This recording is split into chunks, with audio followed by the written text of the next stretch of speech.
그는 나의 주 아버지. 그는 나의 주 아버지, 내 영혼을 불밭에 누이시고 새와 나무의 노래로 내 맘을 위로하여 주시네. 양들이 주인 찾듯이 오직 한 분 목자인 내 주님을 내가 찾고 또 따르니 주 곁에 나를 메어 주는 내 피난처. 주는 내 피난처 내 요새 되시니 내 피할 곳은 주뿐이네. 나 돌아갈래 본향 주의 집에서 내 주님 맞아 주시리. 그는 나의 주 아버지. 그는 나의 주 아버지, 내 영혼을 불밭에 누이시고 새와 나무의 노래로 내 맘을 위로하여 주시니. 양들이 주인 찾듯이 양들이 주인 찾듯이 오직 한 분 목자인 내 주님을 내가 찾고 또 따르니 주 곁에 나를 주는 내 피난처. 주는 내 피난처 내 요새 되시니 내 피할 곳은 주뿐이네. 나 돌아갈래 본향 주의 집에서 내 주님. 주는 내 피난처. 주는 내 피난처 내 요새 되시니 내 피할 곳은 주뿐이네. 나 돌아갈래 본향 주의 집에서 내 주. 마지막으로 주는 내 피난처. 주는 내 피난처 내 요새 되시니 내 피할 곳은 주뿐이라네. 나 돌아갈래 본향 주의 집에서 내 주님. 감사해요. 깨닫지 못했었는데 감사해요. 깨닫지 못했었는데 내가 얼마나 소중한 존재라는 걸 태초부터 지금까지 하나님의 사랑은 항상 날 향하고 있었다는 걸 고마워요. 그 사랑을 가르쳐 준 당신께 주께서 허락하신 당신께 그리스도의 사랑으로 더욱 섬기며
져진 당신께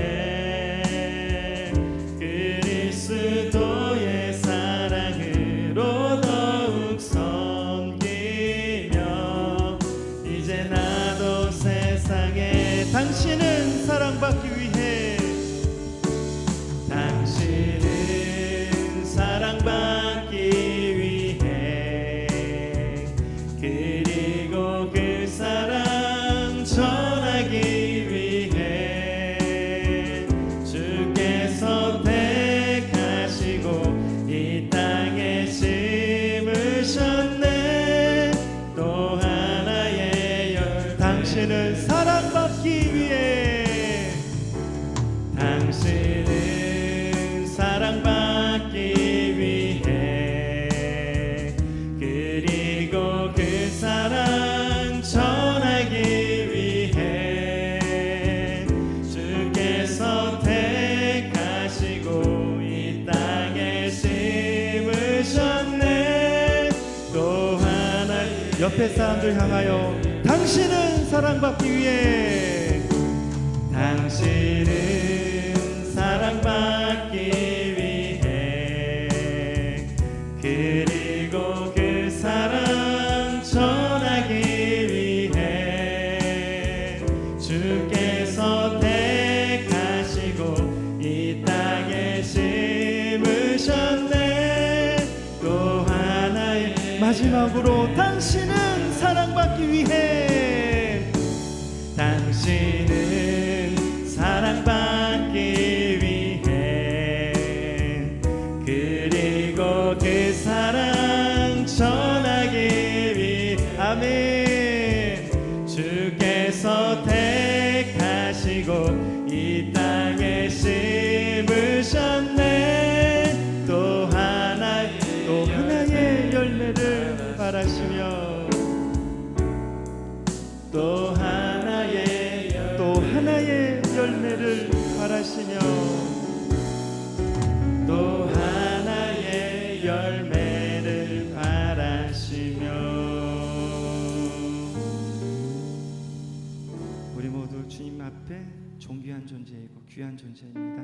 그리고 사랑받기 정말 너무나 당연한 존재들입니다. 그 사랑하시는 주님을 향해 기도로 다시 한번 나아가겠습니다. 기도하시겠습니다. 하나님 감사합니다.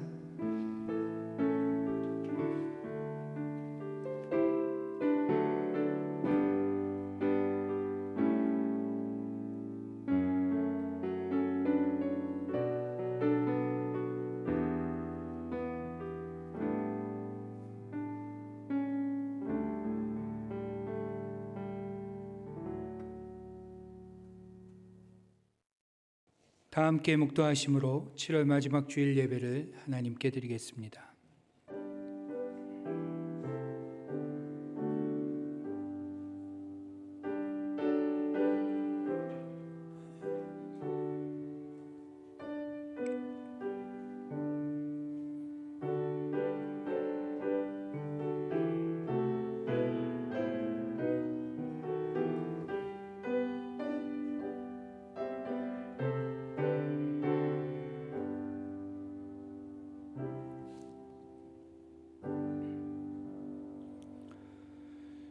주께 힘을 얻고 그 마음에 시온의 대로가 있는 자는 복이 있나이다. 아멘. 인생의 마음을 주관하시며 그 마음 가운데 하나님의 소원을 두고 우리로 행하게 하시는 하나님, 오늘도 우리를 하나님의 영광스럽고 복된 사역에 동참시켜 주시며 우리로 하나님의 기쁨이 되게 하신 하나님의 은혜를 찬양으로 영광 돌립니다. 주님, 오늘도 우리가 주님의 부르심을 따라 이 자리에 나와 예배를 드리오니 우리의 예배를 기쁘게 받아 주옵시며 이 예배를 통하여 다시금 우리의 영과 육이 새롭게 되어지는 은혜를 허락하여 주옵소서.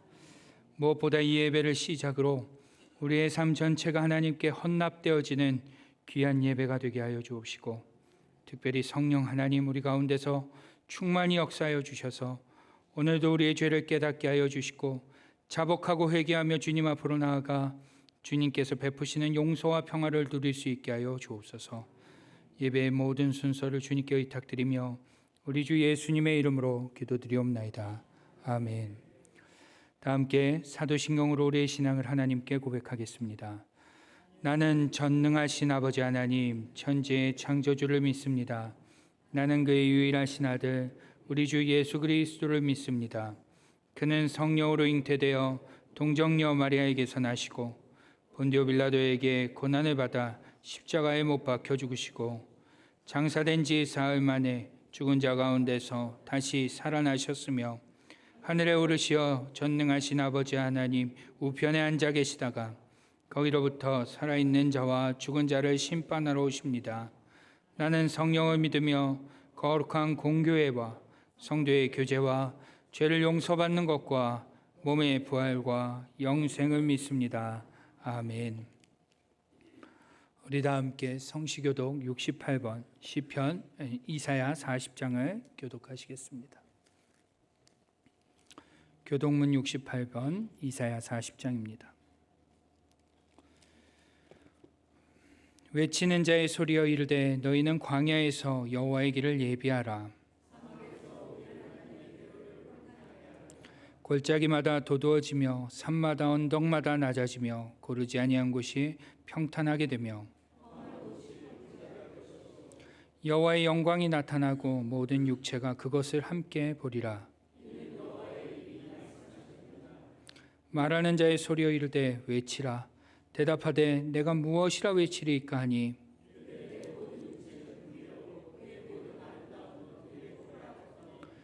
푸른 마르고 꽃이 시듬은 여호와의 기운이 그 위에 불미라. 이 백성은 실로 풀이로다.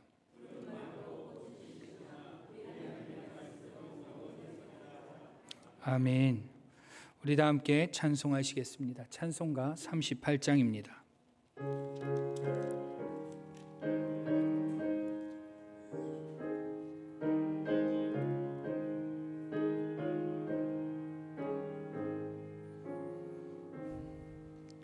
예수 우리 왕이여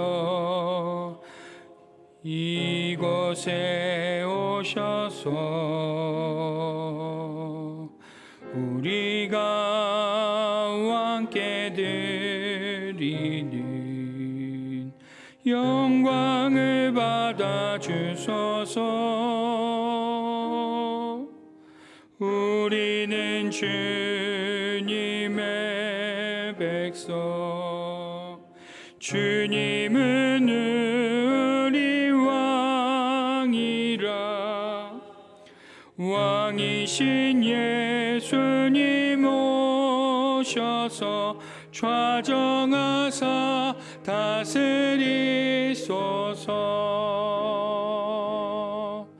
예수 우리 주시여 이곳에 오셔서 우리가 주께 드리는 찬양을 받아 주소서. 우리는 주님의 종들 주님은 우리 주시라. 주 대신 예수님 오셔서 이 찬양을 받아 주소서.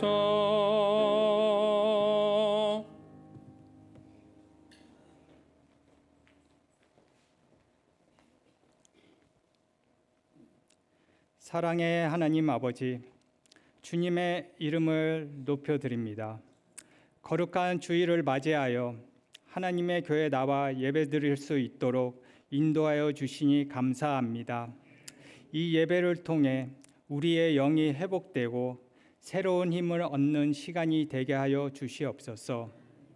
긍휼이 무한하신 하나님 아버지, 날마다 주님께서 원하시는 온전한 삶을 살지 못하고 제 뜻대로 보내고 교회에 와서야 자신을 돌아보는 완악한 마음을 용서하옵소서.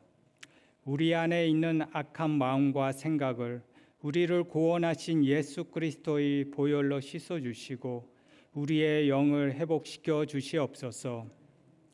담임 목사님 청빙을 위해 저희가 다시 주님께 기도 올려 드리오니 청빙이 순조롭게 이루어지고 하루속히 담임 목사님을 보내주시기를 바랍니다.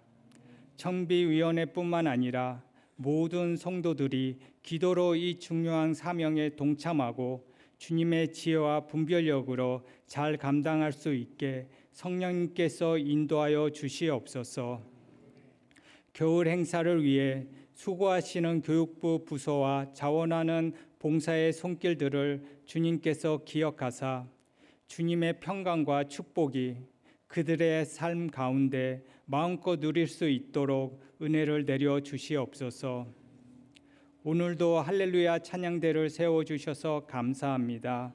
찬양대원들이 저희를 대신하여 찬양할 때 이 교회 안에 주님의 영광이 넘치게 하옵소서. 또한 예배가 은혜 가운데 진행되도록 봉사하는 성도들이 있어서 감사합니다. 맡은 직분을 잘 섬길 때 하나님의 축복이 임하는 은혜를 경험하게 하옵소서. 두세 사람이 내 이름으로 모이는 곳에는 나도 그들 중에 있을 것이다 하신 말씀을 기억하여 다락방 모임 가운데 함께하여 주시고 축복하여 주시옵소서. 소모임 통해서 더욱 돈독해지고 주님의 뜻을 함께 이루어가는 아름다운 공동체가 되게 하옵소서. 이 시간 백광훈 목사님에게 지혜와 능력과 권세를 허락하여 주사 말씀을 전하시는 데 부족함이 없도록 인도하옵소서. 주님의 말씀을 통하여 온 성도가 진리를 깨닫고 은혜 받는 시간이 되게 하옵소서. 말씀으로 새 힘을 얻고 날마다 더 큰 위로와 하나님께서 동행하시는 은혜를 누리며 모든 어려움을 넉넉히 헤쳐나가는 믿음과 용기도 허락하여 주시옵소서. 우리를 구원하시고 다시 오실 예수님의 이름으로 기도합니다. 아멘.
오늘 우리에게 주시는 하나님의 말씀은 신약성경 요한복음 12장 1절로 8절의 말씀입니다.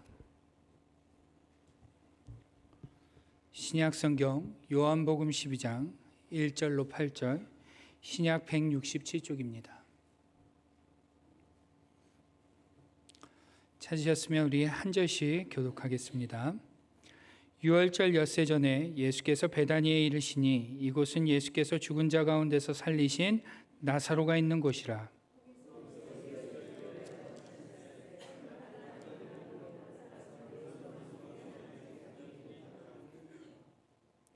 마리아는 지극히 비싼 향유 곧 순전한 나드 한 근을 가져다가 예수의 발에 붓고 자기 머리털로 그의 발을 닦으니 향유 냄새가 집에 가득하더라.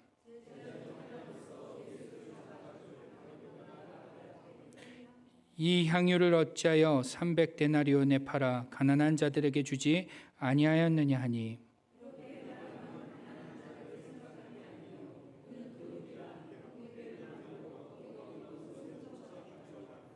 예수께서 이르시되 그를 가만두어 나의 장래할 날을 위하여 그것을 간직하게 하라. 가난한 자들을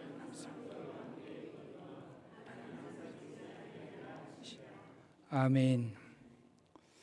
우리 옆에 계신 분들과 이렇게 인사하겠습니다. 잘 오셨습니다. 감기 조심하세요. 네, 감기 조심하십시오. 여러분 사복음서를 읽다 보면, 사복음서가 뭔지 아시죠? 네, 제가 종종 중고등부라고 사복음서는 마태, 마가, 누가, 요한, 이 사복음서를 보다 보면 종종 동일한 사건이 복음서마다 기록되어 있는 것을 보게 됩니다. 여러분은 그렇게 마태복음에도 있고 마가복음에도 있는 이렇게 복음서마다 동일하게 있는 말씀들을 볼 때 어떻게 읽으시는 편이세요? 다 똑같은 말씀으로 여기고 그냥 잘 아는 말씀이지 하고 이렇게 넘어가는 편이세요? 아니면은 왜 이 요한복음에는 이렇게 쓰였을까? 이렇게 좀 세밀하게 읽는 편이세요? 전자입니까? 후자입니까? 후자이세요? 우리 이석상 권사님 자신 있게 후자라고 하셨어요. 박수 한번 쳐드리죠. 예. 잘하셨습니다. 잘하십니다. 사실 우리가요, 이 사복음서에 공통된 사건들이 종종 나오는데, 때로는 그 공통된 사건들이 동일한 이야기를 하는 듯 보이지만 사실은 복음서마다 가르쳐주고자 하는 메시지가 사뭇 다르기도 합니다.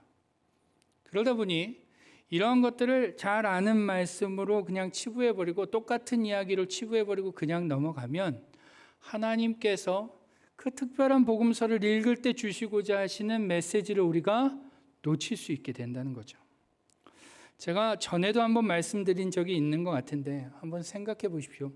당시에 성경을 기록할 당시에 종이나 파피루스 같은 게 얼마나 비쌌겠습니까? 그렇죠? 그런데 이 말씀이 사실 다 같은 말씀이라면 굳이 하나님께서 마태복음에도 마가복음에도 누가복음에도 요한복음에도 이렇게 쓰실 리가 없다는 겁니다. 그럴 필요가 없는 거죠. 이게 다 있는 이유는 동일한 사건인 듯 보이지만 사실은 그 나름대로의 교훈이나 메시지가 다르다는 겁니다.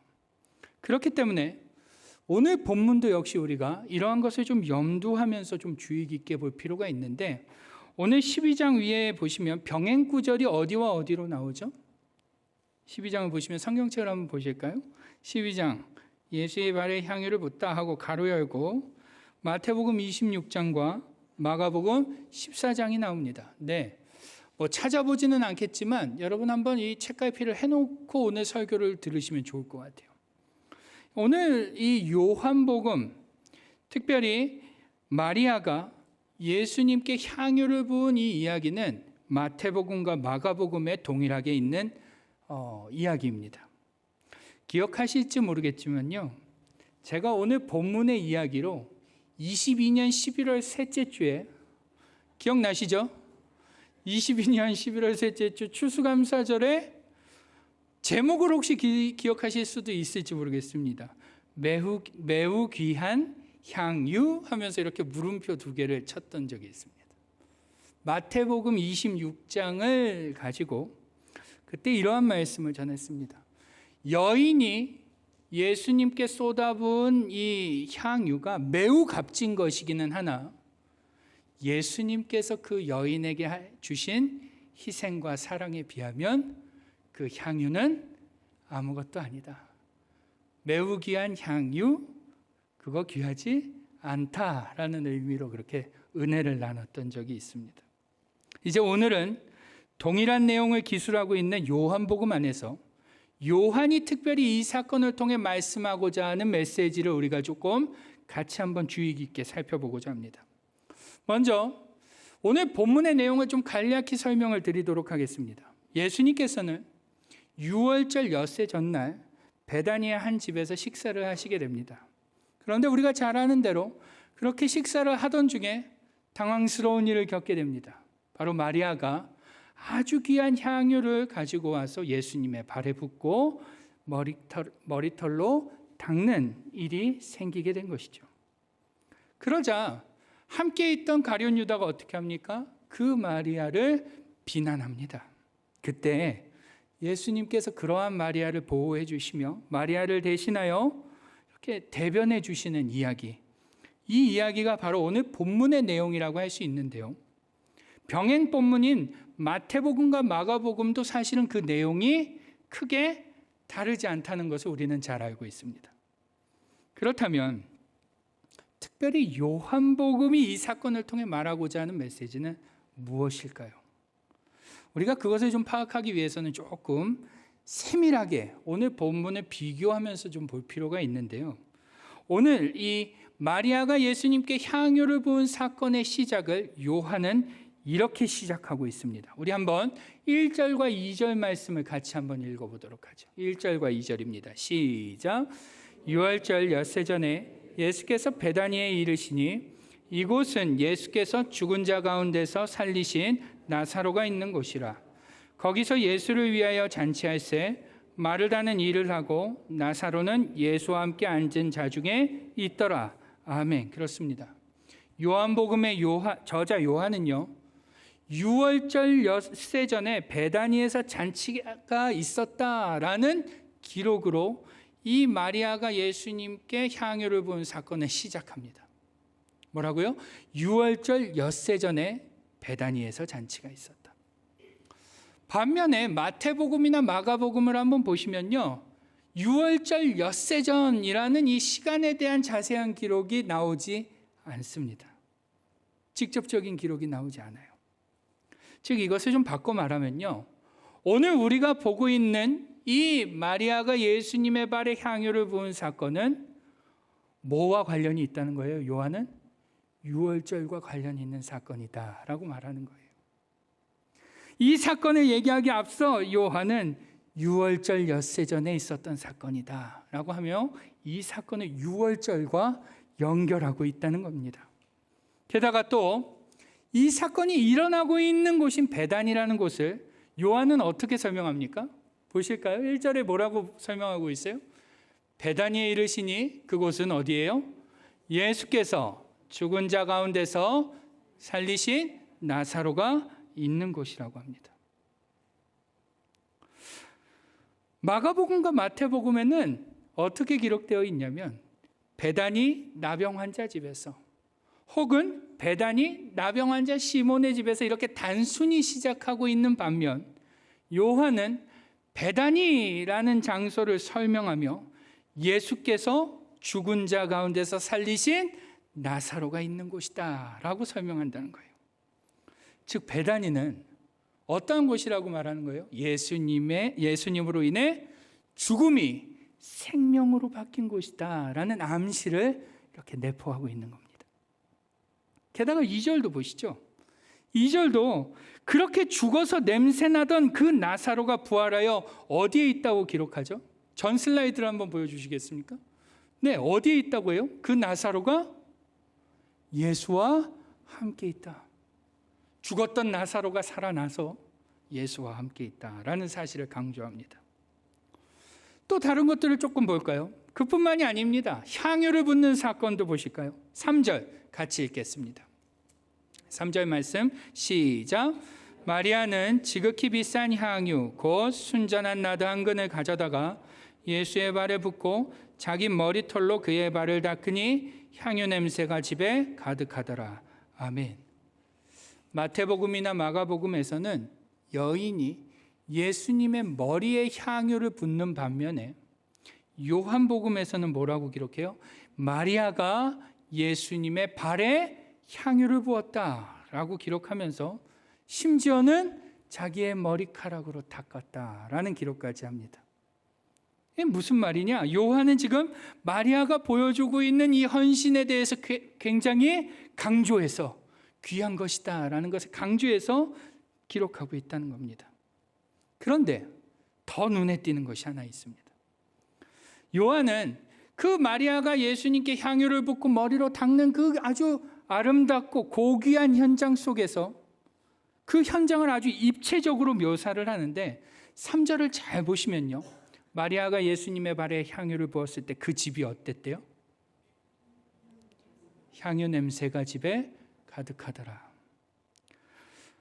굳이 필요한 묘사였을까요? 이러한 묘사가 굳이 필요할까요? 요한은 그 집의 냄새를 지금 우리도 함께 맡기를 원하는 겁니다. 읽으면서 떠올리라는 거예요. 그 집의 향이 어땠을지 한번 너희도 한번 생각해봐라. 아주 감각적으로 이 집을, 그 상황을 입체적으로 묘사하고 있는 겁니다. 여러분, 이와 같이 요한복음은 다른 두 복음서와는 달리 마리아가 예수님의 발에 향유를 붓는 사건에 자신만의 독특한 설명을 덧붙이고 있다는 것을 우리가 알 수 있다는 것입니다.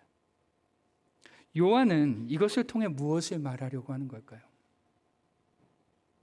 다른 본문과 달리 마태복음이나 마가복음과 달리 요한은 이렇게 굳이 마리아가 예수님의 발에 향유를 붓는 사건에 이러한 부연 설명들을 이렇게 덧붙여서 무엇을 말하고 싶어 하는 걸까요? 바로 죽음의 냄새가 가득하던 그곳에 생명의 향기가 가득하게 되었다라는 사실을 알려주고자 한다는 것입니다. 뭐라고요? 죽음의 냄새가 가득하던 그곳에 생명의 향기가 가득하게 되었다. 따라해 보실까요? 죽음의 냄새가 가득하던 그곳에 생명의 향기가 가득하게 되었다. 네, 지금 요한은 그 사실을 알려주고 싶은 것입니다. 여러분 한번 생각해 보십시오. 평소 베다니는 어떠한 곳이었을까요? 베다니는 벳바게라는 마을과 마찬가지로 이 베다니라는 마을의 이름에는 무화과 나무의 집, 무화과의 집이라는 이런 뜻이 있기도 합니다. 그런데 그보다 더 베다니라는 마을 이름의 주된 뜻은 가난한 자들의 집, 고난의 집이라는 뜻이 있습니다. 이 베다니는 그 이름에 걸맞게 누가 살았을까요? 누가 모여 살았을까요? 바로 나병 환자들이 모여 살았습니다. 베다니는 나병 환자들이 모여 살았고, 빈민자들이 모여 살았고, 병든 자들이 모여 사는 사회적으로 약자들이 모여 살던 곳이었습니다. 심지어 그곳은요, 오늘 본문 앞에 장인 11장을 보시면요, 나사로라는 사람이 죽어서 한바탕 소동이 일어났던 곳이었습니다. 당시의 상황을 기록하고 있는 요한복음 11장 39절을 보시면 나사로가 죽은 지가 나흘이 되었음에 벌써 냄새가 나나이다라고. 그 베다니라는 곳은 다시 말하면 시체 썩는 냄새, 나병 환자들의 살이 곪고 썩는 냄새, 빈민자들에게서 나는 그 지독한 냄새, 곧 절망과 죽음의 냄새, 슬픔의 냄새, 무력함의 냄새가 가득한 그런 곳이었다라는 거예요. 그런데 오늘 그러한 곳에 유월절을 지키기 위해 예루살렘으로 가시던 예수님이 들리시게 된 거예요. 그것도 어떤 예수님이죠? 오늘 본문이 잘 설명하고 있죠. 어떤 예수님이에요? 죽어서 썩는 냄새가 나는 나사로를 살리신 예수님. 죽어서 썩는 냄새가 나는 그 나사로를 살리신 예수님이 그 죽음의 냄새가 가득한 베다니에 들리신 거예요.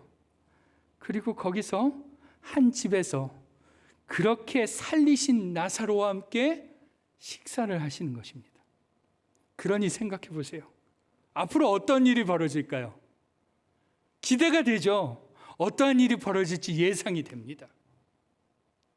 안 봐도 예상이 되는 거예요. 지금 요한은 이 마리아가 예수님의 발에 향유를 부은 사건을, 이 시작을 사망의 냄새가 가득한 베다니에 생명의 향기가 되시는 예수님이 왔다라고 말하고 있는 겁니다. 그것을 암시로 우리에게 보여주고 있는 거예요. 그래서 이러한 암시를 갖고 우리가 계속 이 본문을 보다 보면요, 아주 놀라운 사실을 깨닫게 됩니다. 우리가 잘 아는 대로 예수님께서는 식사를 하시던 중에 깜짝 놀랄 만한 일을 겪게 됩니다. 평소 예수님을 열심히 섬기던 마리아가 아주 비싼 향유를 가지고 와서 예수님의 발에 쏟아붓게 되죠. 여러분, 마리아가 부은 이 향유는 1년치 노동자의 급여를 모두 모아야지만 살 수 있는 아주 값비싼 향유였습니다. 그러한 향유를 주저없이 예수님께 깨뜨려 예수님의 발에 부었다는 것은 정말로 놀라운 일이 아닐 수 없죠. 그런데 더 놀라운 것은 뭐냐면, 당시 여인에게 있어서 자신의 영광으로 간주할 수 있는 머리카락을, 자신의 머리카락을 사용하여 그 예수님의 발을 닦았다라는 것입니다. 자신의 머리카락을 사용해 예수님의 발을 닦았다라는 것은 그녀가 고가의 향유를 예수님께 부은 그 사실보다 더 놀라운 일이 아닐 수 없는 것입니다. 그런데 이렇게 아주 놀라운 일이 펼쳐지는 상황 속에서 요한은 의외의 것에 관심을 갖고 있습니다. 의외의 것에 집중을 하고 있어요. 우리 한번 우리의 성경으로 3절을 다시 읽어볼까요? 3절 시작. 마리아는 지극히 비싼 향유 곧 순전한 나드 한 근을 가져다가 예수의 발에 붓고 자기 머리털로 그의 발을 닦으니 향유 냄새가 집에 가득하더라. 아멘. 요한은 지금 뭐에 집중하고 있어요? 그 당시 그 장소에 집이 어땠대요? 향유 냄새가 가득했다라는 사실에 집중하고 있는 것입니다. 여러분, 이게 무슨 의미일까요? 마리아가 깨트린 그 향유의 향기가 너무 좋았더라, 이런 말을 하려고 하는 걸까요? 아닙니다. 아니라는 거예요. 그 베다니, 죽음의 냄새가 가득하던 그곳에 향유의 냄새가 가득해졌다. 그 사망의 냄새, 절망의 냄새, 슬픔의 냄새, 그 죽음의 냄새가 예수님이 오시니 뭘로 바뀌었다? 향유의 향기로 바뀌었다. 이 얘기를 하는 거예요. 예수님은 죽음의 냄새를 생명의 냄새로 바꾸시는 분이다 라는 사실을 지금 요한은 강조하고 싶은 거예요. 그래서 지금 이 말씀을 여기에다 일부러 쓰고 있는 거죠. 이상하죠? 분명 그 집의 향유의 냄새는 누구 때문에 난 겁니까? 예수님 때문이에요? 마리아 때문이에요? 마리아 때문인 것처럼 보입니다. 그런데요, 아니라는 거예요. 요한은 예수님으로 인해 향유의 냄새가 가득하게 되었다라고 말한다는 겁니다. 왜 그럴까요? 한번 잘 생각해 보세요. 이러한 일이 왜 생긴 겁니까? 왜? 바로 유월절이 엿새 앞으로 다가왔기 때문입니다. 무슨 말이냐면, 예수님께서 그 유월절의 어린 양이 되셔서 세상의 죄를 지고 죽으시기 위하여 예루살렘으로 향하여 가시던 중에 그 베다니에 들렸기 때문에 이 일이 생겼다라는 거예요. 여러분, 예수님이 베다니에 들리지 않으셨으면 마리아가 향유를 깨는 일이 있었을까요? 없었을까요? 없었습니다. 예수님이 유월절 어린 양이 되셔서 십자가에 달려 죽으실 것이 아니었다면 마리아가 과연 향유를 깨는 일이 있었을까요? 없었을까요? 없었을 거라는 거예요. 예수님이 그 냄새나는 베다니에 유월절 어린 양이 되시기 위하여 가시던 중에 들리셨기에, 그 일이 있었기에 마리아가 예수님의 발에 향유를 부을 수 있었고, 그로 말미암아 그 죽음과 사망의 냄새가 가득한 그곳에 생명의 향기가 가득하게 되었다라는 것입니다. 그래서요, 7절도 분명히 기록합니다. 우리 개역개정 성경에는 이 7절이 조금 이해하기 어렵게 번역이 되어 있는데, 새 번역 성경으로는 이렇게 번역이 되어 있습니다. 같이 한번 읽어볼까요? 시작.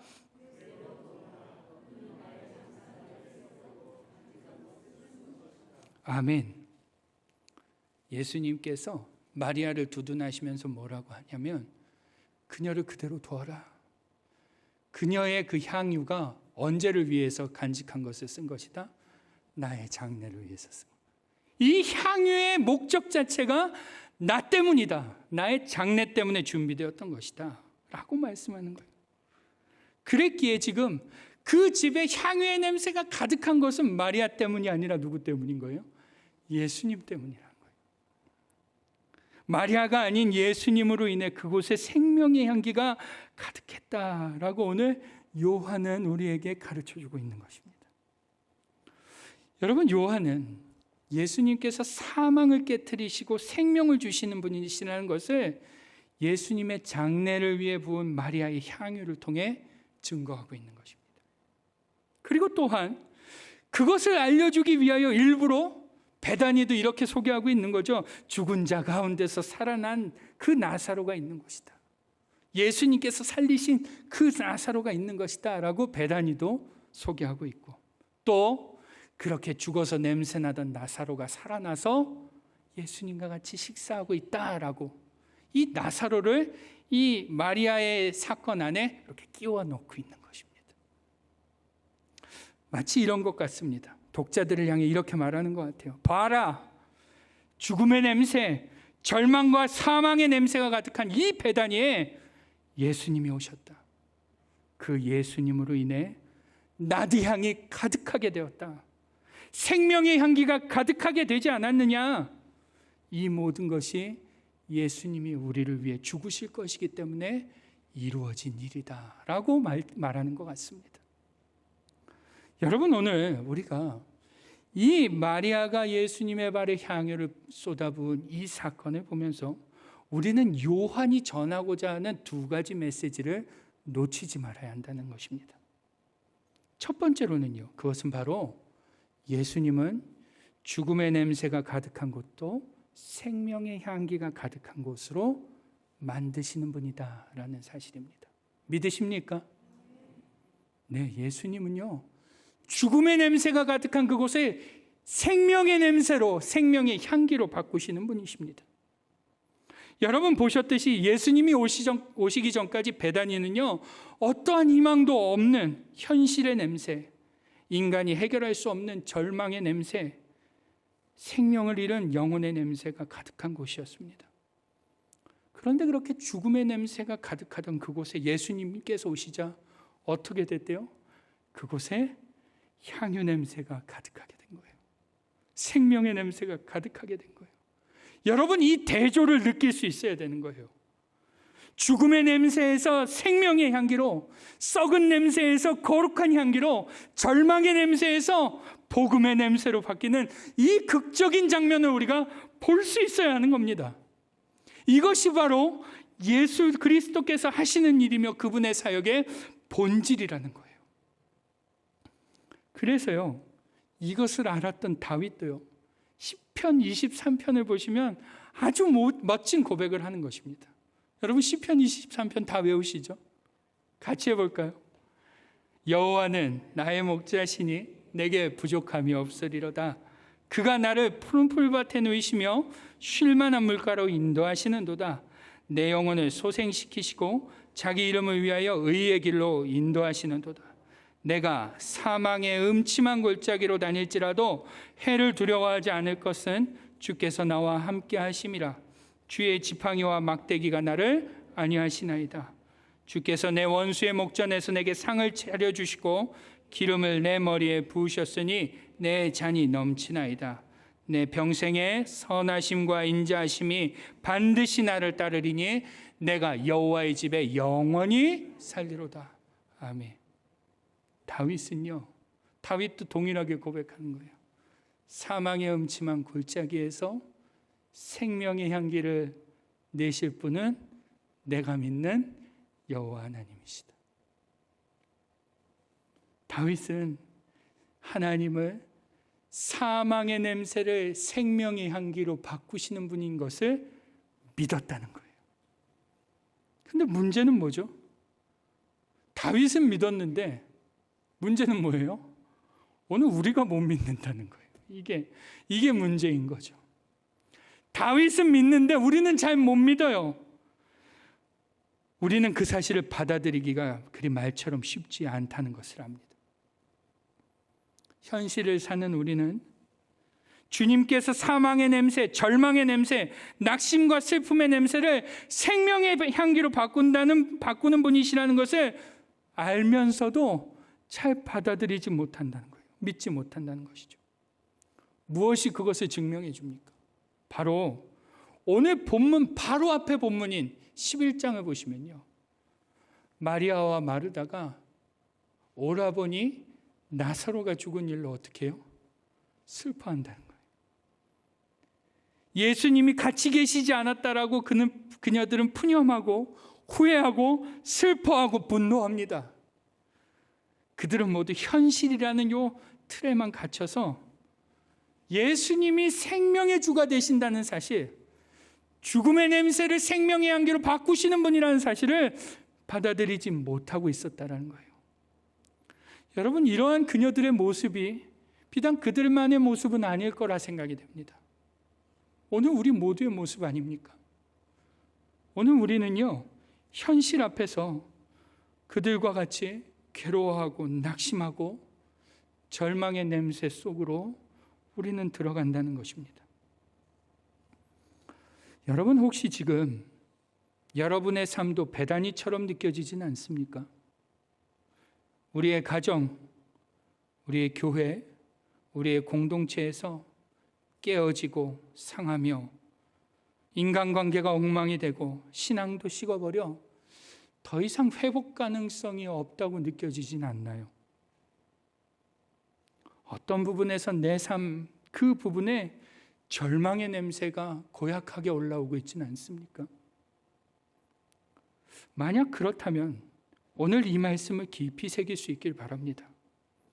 여러분, 예수님은 죽음의 냄새가 나는 자리에 오셔서 생명의 향기가 나게 하시는 분이십니다.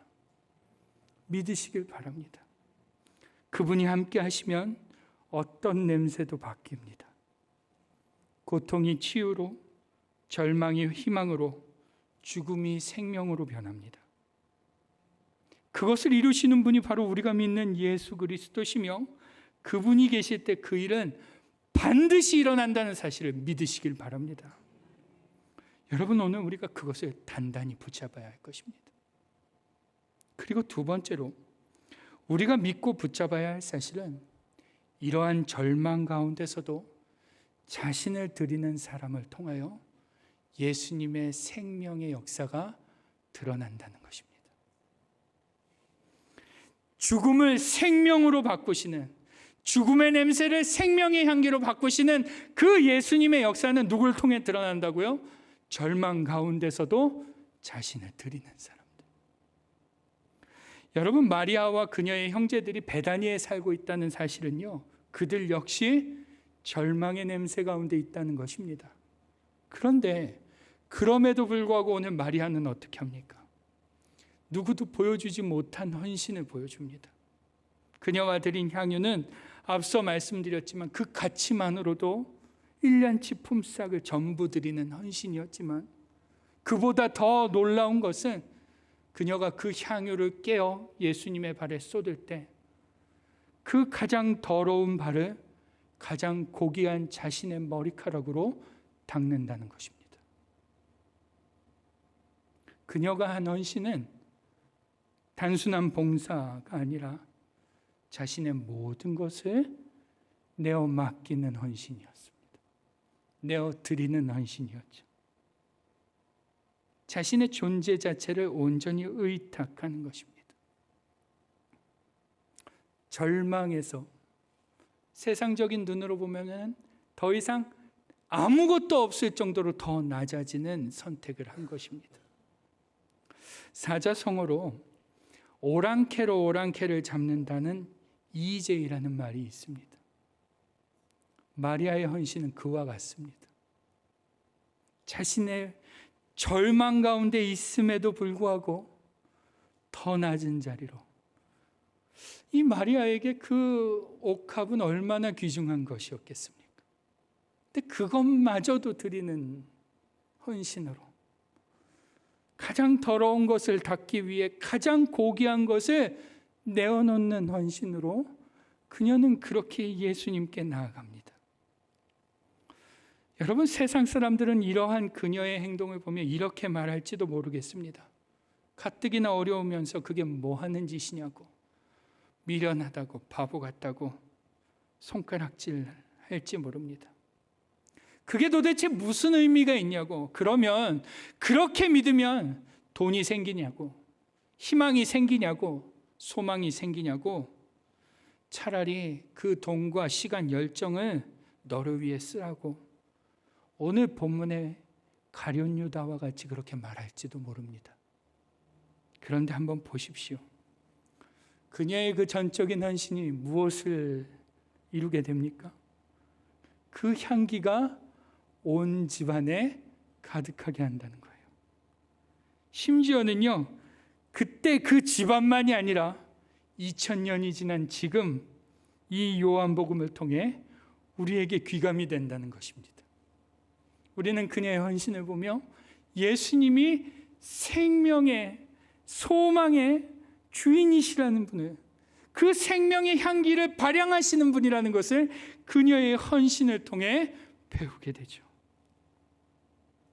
마리아의 헌신은 예수님을 향한 개인적인 사랑이었고 개인적인 헌신이었지만, 주님께서는 그녀의 그 헌신을 개인적으로 두지 않으시고 오늘 우리에게까지 적용하신다는 거예요. 모범이 되게 하신다는 거죠. 여러분, 이 얼마나 영광스러운 사건입니까? 여러분, 저는 바라기는 우리 모두가 마리아와 같은 헌신으로 예수님의 생명을 발향하는 통로가 될 수 있기를 주님의 이름으로 축원합니다. 여러분, 말씀을 정리하겠습니다. 오늘 우리가 함께 본 본문의 마리아 향유 사건은 단순한 헌신을 말하는 사건이 아닙니다. 단순히 헌신하십시오, 그 정도의 얘기가 아니에요. 오늘 우리가 본 이 말씀은 예수님이 죽음과 절망의 냄새를 생명의 향기로 바꾸시는 분이라는 것을 우리에게 가르쳐주는 말씀이고, 동시에 그렇게 생명의 향기는 예수님께 자신의 모든 것을 드리는 삶을 통해 드러난다는 것을 가르쳐주고 있는 말씀이라는 것입니다. 여러분, 그러면 한번 여러분에게 여쭤보겠습니다. 여러분의 향유는 무엇입니까? 그 예수님의 발에 쏟아부을 여러분의 향유는 무엇입니까? 주님을 위해 사용할 여러분의 가장 고귀한 머리카락은 무엇입니까? 오늘 그것을 생명의 향기를 발향하시는 예수님께 믿음으로 드릴 때 역사가 일어납니다. 절망의 냄새가 진동하는 세상 가운데 예수님의 생명의 향기가 은은하게 드러날 것입니다. 우리가 그것을 드릴 때 말이죠. 절망 가운데서도 마리아처럼 한번 드릴 수 있기를 바랍니다. 여러분의 향유를 깨십시오. 주님을 위해 깨십시오. 주님을 위해 여러분의 가장 고귀하고 소중한 그 머리카락을 예수님의 발을 닦는 데 한번 사용해 보십시오. 절망의 현장이 생명의 현장으로 바뀔 것입니다. 여러분, 한 주간도 절망과 슬픔의 냄새를 생명과 소망의 향기로 바꾸실 주님을 신뢰하며 믿음으로 그분께 헌신하여 주님의 향기가 가득한 우리의 삶이 될 수 있기를 주님의 이름으로 축원합니다. 기도하겠습니다. 같이 한번 기도할 때 어떠한 상황 가운데서도 하나님, 주님이 생명의 향기를 발향하시는 분이라는 것을 굳게 믿을 수 있게 해주십시오. 하나님, 우리의 상황이 어떠한 절망의 냄새를 풍긴다 할지라도 그 가운데서 여전히 하나님이 계시면 절망이 생명으로, 소망으로 바뀐다는 것을 하나님, 내가 믿어 의심치 않게 해 주옵소서라고 이렇게 기도하면서 하나님, 그 믿음 가운데 나의 향유를 깨뜨리고 나의 머리카락을 주님을 위해 사용할 수 있는 제가 되게 해 주십시오라고 우리 같이 한번 그렇게 통성으로 기도하겠습니다. 하나님 아버지, 하나님, 오늘 우리가 절망의 상황, 어두움의 상황, 슬픔의 상황, 그 냄새가, 그 지독한 냄새가 가득한 그곳에 주님이 계시면 생명의 향기가 가득하다는 것을 다시 한번 깨닫습니다. 하나님, 오늘 우리가 그것을 믿게 하여 주옵소서. 요한은 그것을 우리에게 가르쳐 주고자 합니다. 그 슬픔의 냄새가 가득하고 사망의 냄새가 가득한 곳에 예수님이 계시니 생명의 냄새가 넘치더라. 그 사실을 우리에게 알려주고자 합니다. 하나님, 오늘 우리가 이 사실을 마음에 굳게 믿고 그 생명의 향기를 발향하시는 주님께 믿음을 드릴 수 있게 하여 주옵소서. 하나님, 오늘 우리가 그 믿음을 갖고 우리의 삶의 옥합을 깨뜨릴 수 있게 하여 주옵소서. 우리의 가장 소중한 그것들을 믿음으로 깨뜨리고 믿음으로 드릴 수 있게 하여 주옵소서. 생명을 발향하시는 그 주님을 위해 나의 가장 고귀한 것을 사용할 수 있게 하여 주옵소서. 하나님, 그럴 때, 그 헌신이 있을 때 거기에 절망이 생명으로 바뀌는 역사가 있을 줄 믿습니다. 좌절이 소망으로 바뀌는 역사가 있을 줄 믿습니다. 사망이 생명으로 바뀔 것입니다. 하나님, 오늘 사랑하는 주의 백성들이 그 생명으로 바꾸시는 주님을 바라보며 자신의 향유를, 자신의 머리카락을 그렇게 사용할 수 있는 주의 백성들 다 되도록 인도하여 주옵소서. 하나님, 오늘도 우리의 믿음 없음을 용서하여 주시고 주님이 우리의 유일한 소망 되시며 유일한 생명 되어 주옵소서. 우리 한 번 더 기도하죠. 같이 기도할 때 어쩌면 우리의 지체들 가운데는 절망의 상황 가운데 있는 자들이 있을지도 모르겠습니다. 고통과 아픔의 상황 가운데 있고 사망의 냄새가 나 그 안에서 소망을 찾지 못하는 자들도 있을지도 모르겠습니다. 우리가 이 시간 한번 그들을 생각하며 기도할 때 하나님, 저들이 흔들림 없이 생명 되신 주님을 바라보게 해주십시오. 하나님, 저들이 그 생명의 향기를 발향하실 주님을 붙잡고 그분에게 생명을 드릴 수 있는, 삶을 드릴 수 있는 지체들이 되게 해달라고 우리 주위의 지체들을 생각하며 같이 한번 기도하겠습니다. 하나님 아버지, 우리 가운데 어려운 일을 만난 자들이 있습니다. 괴로움 중에 놓인 자들이 있고 하나님, 고통 중에 놓인 자들이 있습니다. 절망의 냄새가 스멀스멀 그들의 삶을 잠식하고자 하는 삶, 그러한 위험 가운데, 위기 가운데, 아픔 가운데 놓인 사랑하는 지체들이 있습니다. 하나님, 오늘도 앞이 보이지 않아 괴로워하고 아파하는 자들이 있습니다. 하나님, 우리 사랑하는 지체들을 기억하여 주셔서 저들의 그 절망의 현장이 예수님의 생명의 향기가 가득한 현장이 되게 하여 주옵소서. 주님이 그곳에 계시면 절망이 생명으로 바뀝니다. 주님이 그곳에 계시면 그 주님의 생명의 향기가 가득하게 될 것입니다. 하나님, 그것을 믿고 나아가며 그들의 삶을 온전히 하나님께 내어드릴 수 있는 우리 믿음의 형제 자매들이 다 될 수 있도록 하나님 은혜를 허락하여 주옵소서. 믿음 잃지 않게 하시고 흔들리지 않게 하시고 괴로워하지 않게 하시며 넘어지지 않도록 주의 눈동자처럼 살피시고 보호하여 주옵소서.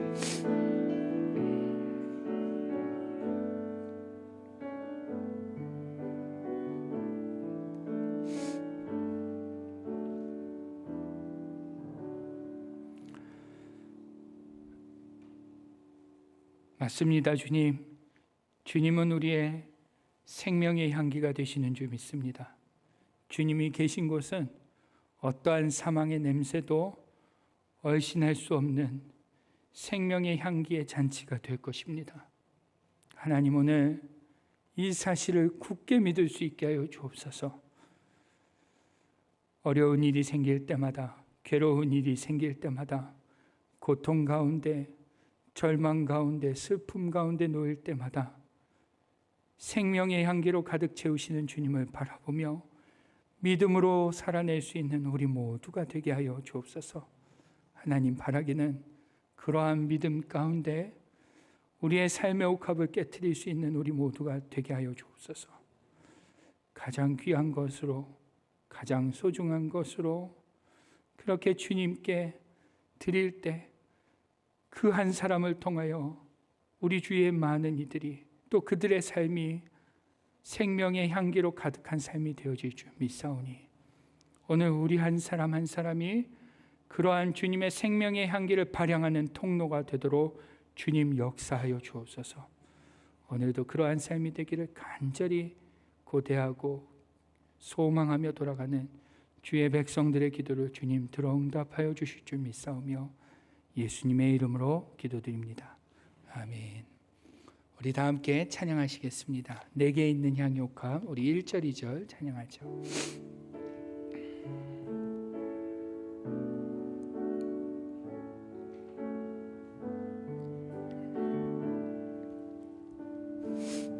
내게 있는 향유옥합, 내게 있는 향유옥합 주께 가져와 그 발 위에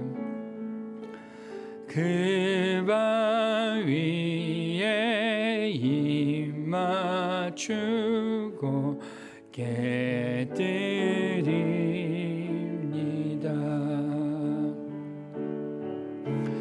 나를 위해 험한 산길 오르신 그 발,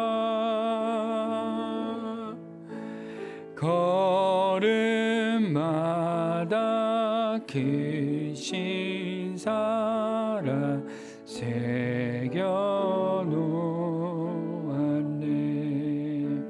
내게 있는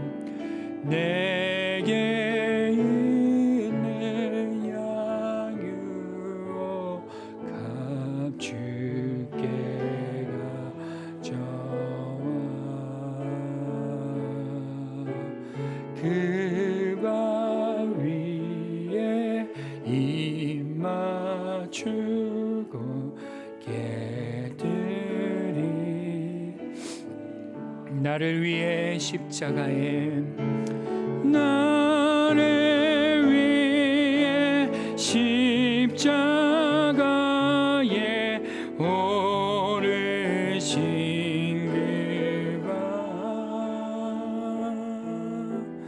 흘린 피로 나의 죄를 대속하셨네.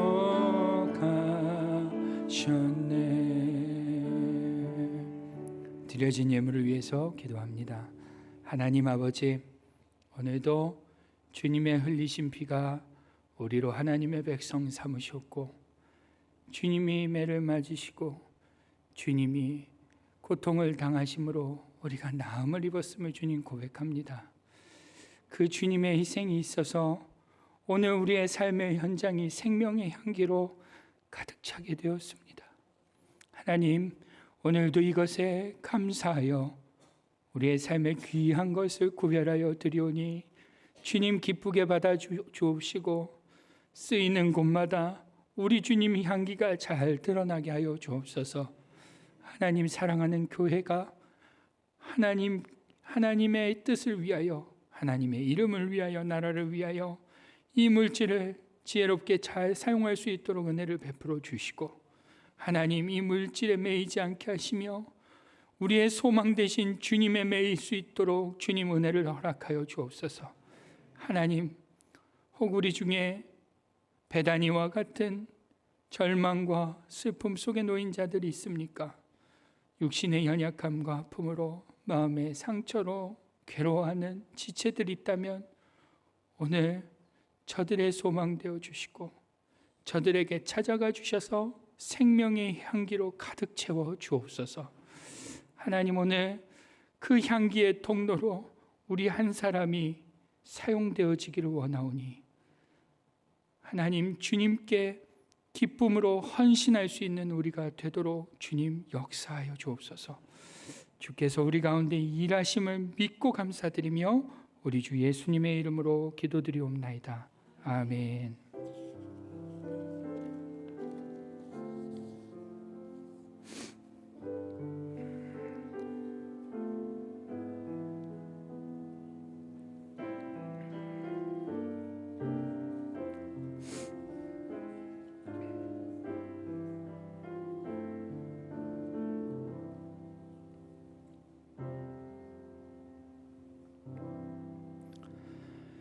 교회 소식 안내해 드립니다. 7월 22일부터 8월 30일까지 아침 기도회가 본당에서 담임 목사님 청빙 특별 기도회로 모이고 있습니다. 제가 아침마다 기도를 하러 나오는데 참 좋습니다. 자유롭게 시간에 매이지 않고 기도를 깊이 할 수 있어서 좀 좋은 것 같고, 또 그러다 보니 많은 분들이 참여 중에 계십니다. 우리 아직 못 나오고 계시는 분들도 좀 힘을 내서 한번 향유를 깨트리십시오. 가장 고귀한 것을 드려서 하나님께 한번 드려보십시오. 그러면 분명 하나님의 역사를 경험하는 우리 모두가 될 줄 믿습니다. 오늘 점심 식사 후에 12시 45분에 새신자실에서 청빙위원회 모임이 있습니다. 대상자는 주보를 참고하시기 바랍니다. 오늘 점심 식사 후 12시 50분에 유치부실에서 영유아 유치부 학부모 간담회로 모입니다. 학부모님들께서는 모두 모여주시기 바라고요. 또 이번 주 교회에서 8월 1일 교회에서 권사회 철야기도회로 모입니다. 우리 권사님들 힘드셔도 향유를 깨셔야 합니다. 아셨죠? 모두 모여서 기도해 주시길 바랍니다. 또 다음 주일에는요, 주일 오후 5시에 장로 안수집사 기도회로 모입니다. 우리 장로님들, 안수집사님들께서는 미리 일정을 조정하셔서 모두 참석해 주시길 바랍니다. 다음 주일까지 모든 다락방 순장 권찰께서는 다락방 보고서를 제출해 주시기 바랍니다. 그리고 오는 8월부터 제2기 신앙성장반을 시작합니다. 우리 김 목사님께서 그렇게 광고를 수요일날 하셨어요. 4자리밖에 안 남았습니다. 4자리밖에 안 남았으니까요, 빨리 신청해 주시길 바랍니다. 그리고 마지막으로 교회학교 겨울행사 안내 드립니다. 영유아 유치부가 예수님처럼 선택해요 라는 주제로 8월 3일과 10일, 중고등부가 은혜라는 주제로 8월 15일부터 16일 1박 2일 동안 수련회를 갖습니다.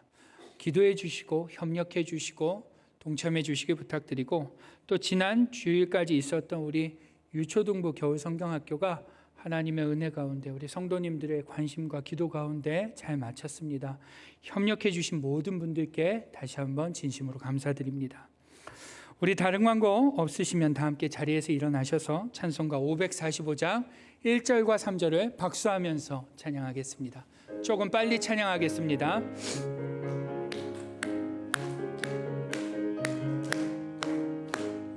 이 눈에 아무 증거 아니 배어도 믿음만을 가지고 선을 걸으며 이 귀에 아무 소리 아니 들려도 하나님의 약속 위에 서리라. 걸어가세 믿음 위에 서서 나가세 나가세 의심 버리고 걸어가세 믿음 위에 서서 눈과 귀에 아무 증거 없어도 주님의 거룩함을 두고 맹세한 주 하나님 아버지는 참 미쁘다. 그 귀한 모든 약속 믿는 자에게 능치 못할 무슨 일이 있을까. 걸어가세 믿음 위에 서서 나가세 나가세 근심 버리고 걸어가세 믿음 위에 서서 눈과 귀에 아무 증거 없어도. 지금은 우리의 구주가 되시는 예수 그리스도의 은혜와 아버지 하나님의 크고 놀라우신 사랑하심과 성령님의 감화 감동 내주 역사하심이 죽음의 그 위협 속에서, 죽음의 그 냄새 속에서 생명의 향기로 바꾸시는 예수님을 굳게 믿고 그 예수님께 우리의 삶을 드리기로 결단하며 돌아가는 우리 사랑하는 연합교회 모든 성도님들 머리 위에, 저들의 가정과 직장과 자녀들의 머리 위에 지금부터 영원토록 함께 계시기를 간절히 축원하옵나이다. 아멘.